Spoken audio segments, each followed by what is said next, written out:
Now, they've sold hundreds of millions of records and were at their prime 40 years ago, but it's only now people behind progressive rock have had their achievement recognised at an awards ceremony of their very own.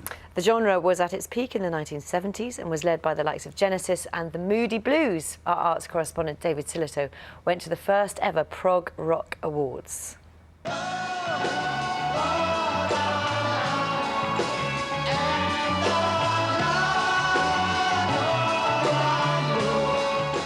It was considered a sort of dirty word.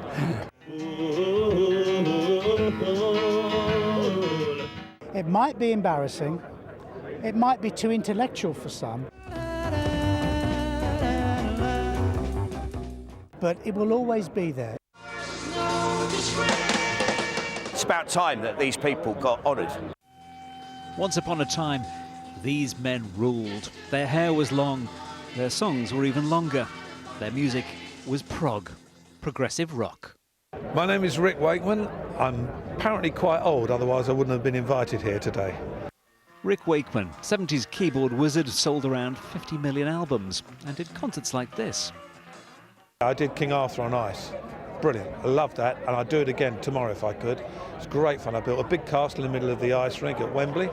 I had skaters going all around depicting the things with a big orchestra built in the castle in the middle. Wonderful.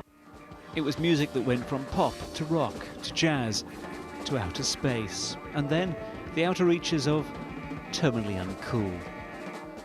Is there a degree of embarrassment about that word prog? No.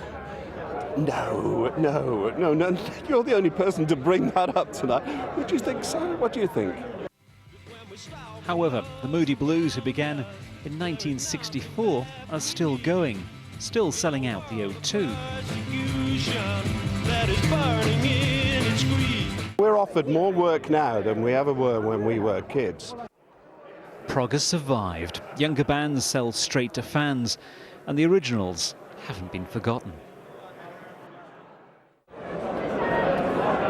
And now, 40 years on, we have all of this, an awards ceremony, Prog's coming out party, all around me.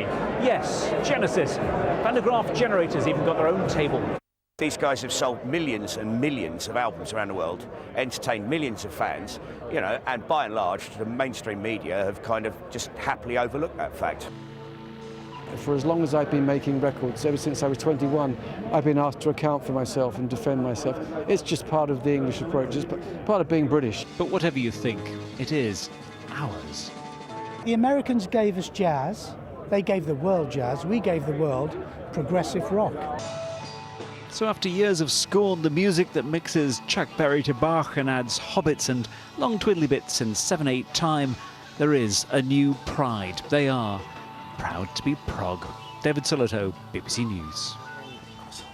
And Martin Fry from ABC is with us now. Martin, progressive rock, is that your thing?